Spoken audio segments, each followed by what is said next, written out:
Millions of years ago, on a beautiful island, in the middle of a jungle, there was a habitat teeming with life. In a small pool of water, there lived a very happy and loving family of fish. Every day in the life of this family was filled with fun, swimming in the warm, clean waters and eating plenty of fresh food. There was never a dull moment for this family.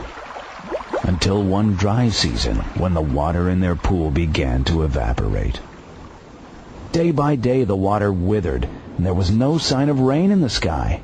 The family was scared and panicky, as they knew that the ultimate end of their species was upon them. Just when all hope was lost, a young, healthy fish cried out for their attention.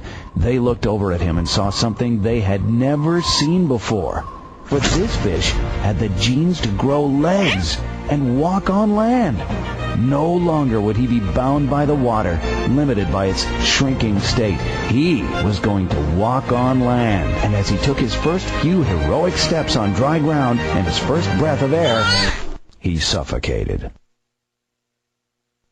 Nuts. But luckily, there was another fish with legs, who also had the genes to breathe out of water. He then turned around to wave goodbye to his dying family when he was burned to death by the scorching sun. Yet another fish came along with legs and lungs, and the scales on his back were tough as stone, which no sun could scorch.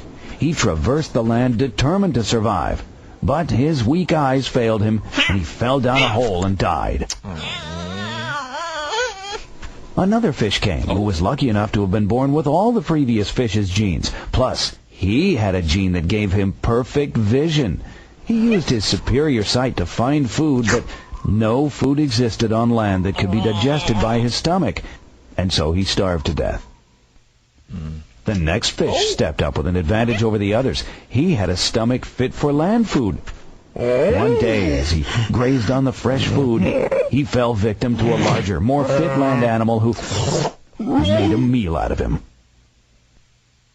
The fish after that, along with all the previous genes, was endowed with a gene to make him larger and less eatable.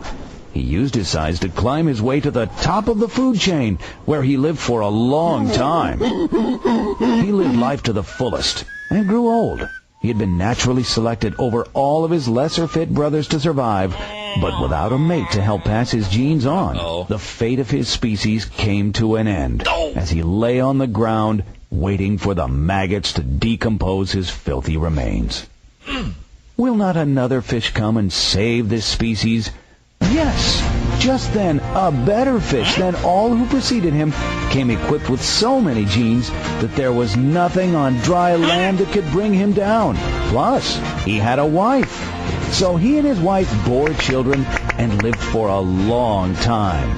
When finally, the rain began to pour again, the fish was so excited, he gathered all his children and wife and jumped into a pool, where they all drowned.